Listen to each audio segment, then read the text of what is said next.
ओम नमो भगवते वासुदेवाय। देवी और सज्जनों, डिवाउट मोक्षा चैनल पर मैं आपका हार्दिक स्वागत करता हूं। मैं आज एक बहुत ही महत्वपूर्ण विषय लेकर उपस्थित हुआ हूं, जो विषय इस प्रकार है: मोक्ष प्राप्ति का उपाय। देवी और सज्जनों, यह मेरे अपने विचार नहीं हैं, बल्कि नारद पुराण में वर्णित एक अध्याय के कुछ अंश में आपके लिए लेकर उपस्थित हुआ हूँ। आजकल मार्केट में कई नए कोर्स भी शुरू हो चुके हैं कि कुछ ही दिनों में आपको मेडिटेशन करना सिखाते हैं, आपको मेडिटेशन करना सिखाते हैं और एक सर्टिफिकेट या डिग्री देकर आपको गुरु बना दिया जाता है। लेकिन पुराणों में वर्णित सच्चाई कुछ अलग ही है। क्या आप कुछ दिनों में मेडिटेशन का कोर्स करके गुरु या मास्टर बन सकते हैं? इस विषय में मैं आपसे यही कहूँगा कि जो किसी का शिष्य नहीं बन सका, वह गुरु कैसे बन सकता है। खैर चलिए, मैं आपको नारद पुराण में वर्णित कुछ अंश बताता हूँ, जिसके अनुसार आप किस प्रकार ध्यान या समाधि लगा सकते हैं। यह योग की प्रक्रिया है जो कि श्री सनक जी ने नारद जी को नारद पुराण में बताई है। यदि आप इस योग के नियमों का पालन करते हैं तो आपको ध्यान या समाधि लगाने के लिए प्रयत्न भी नहीं करना पड़ेगा। जी हाँ, यकीन मानिए, आपकी समाधि और ध्यान की अवस्था स्वतः ही आपको प्राप्त हो जाएगी।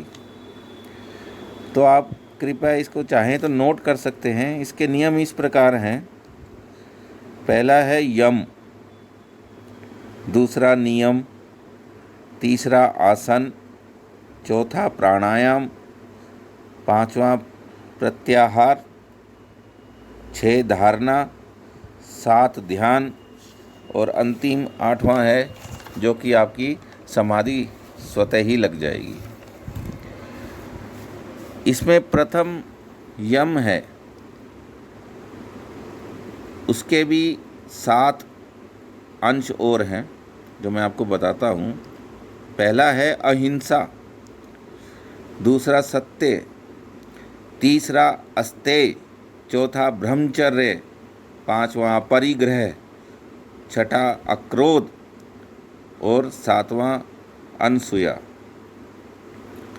और दूसरा जो नियम है, नियम के अंश इस प्रकार हैं: पहला है तप, दूसरा है स्वाध्याय, तीसरा संतोष, चौथा शौच, पांचवा भगवान विष्णु की आराधना और छठा संध्योपासन। जप, अध्ययन एवं विचार को स्वाध्याय कहा गया है। आप योग के नियमों का पालन जरूर कीजिए और उसके साथ स्वाध्याय बहुत ही आवश्यक है। लेकिन बिना स्वाध्याय के आप योग से कुछ प्राप्त नहीं कर पाएंगे। जैसा कि मैंने स्वाध्याय के बारे में आपको बताया, यह जप, अध्ययन और विचार, यानी कि भगवान विष्णु की आराधना, उनके मंत्रों का जप, उनके पुराणों में वर्णित जीवनी का अध्ययन, ये सब स्वाध्याय कहलाता है। तो आप योग के बिना तो आप समाधि लगा सकते हैं, लेकिन स्वाध्याय के बिना नहीं। स्वाध्याय मनुष्यों के पाप का नाश कर देता है। यदि आप स्वाध्याय का पालन करेंगे, केवल स्वाध्याय का पालन करेंगे, तो आपके संपूर्ण पापों का नाश कर देगा। जब से इस प्रकार यम और नियम का पालन करने वालों का चित्त शुद्ध हो जाता है, और जिसका चित्त शुद्ध हो जाता है, देवी और सज्जनों, यकीन मानिए, उसको मोक्ष प्राप्ति से कोई भी दूर नहीं रख सकता।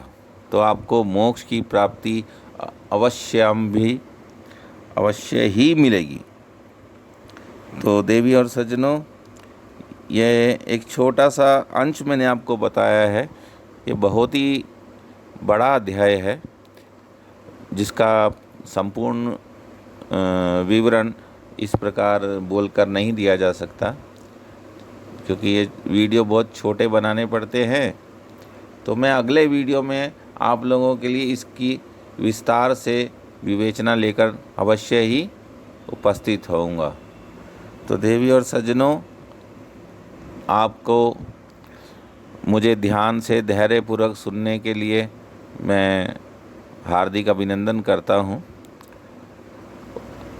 ओम नमो भगवते वासुदेवाय।